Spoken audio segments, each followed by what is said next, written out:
Donald Trump's nominee for ambassador to South Korea, a decorated military man, has backed the U.S. president's idea of suspending major combined drills.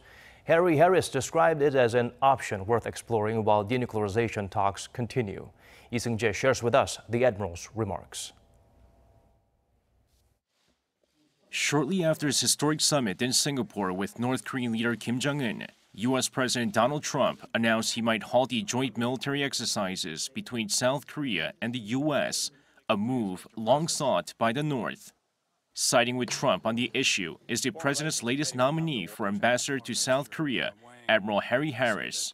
In a Senate hearing on Thursday, Harris, who recently stepped down as the head of the U.S. Pacific Command, agreed with the idea of a pause. The whole landscape has shifted. And I believe that we should give major exercises, a pause to see if Kim Jong-un, in fact, is serious about his part of the negotiations. Harris also said he believes sanctions on North Korea should stay in place while denuclearization talks continue, echoing earlier remarks by U.S. Secretary of State Mike Pompeo in Seoul, who said tough sanctions would remain until Pyongyang has verifiably abandoned its nuclear weapons program. The U.S. ambassador post in Seoul has been vacant since Trump took office in January 2017, and as talks continue between South and North Korea and between the U.S. and North Korea, the post is seen as more important than ever.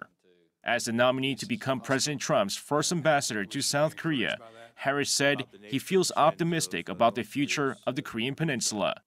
I've said before that we can be hopeful and we can even be optimistic as long as we are realistic also. And I'm convinced that the administration has that realism at heart as we move forward in this new place that we're in. Born to a Japanese mother and an American father, Harris became the first Asian American to lead the U.S. Navy. His father, a Korean War veteran, helped train South Koreans in the southern coastal city of Jinhae.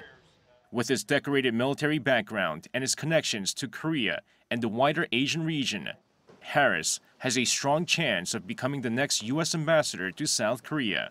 The hope is that his expertise could further smooth the path to peace on the Korean Peninsula. Seung-jae, Arirang News.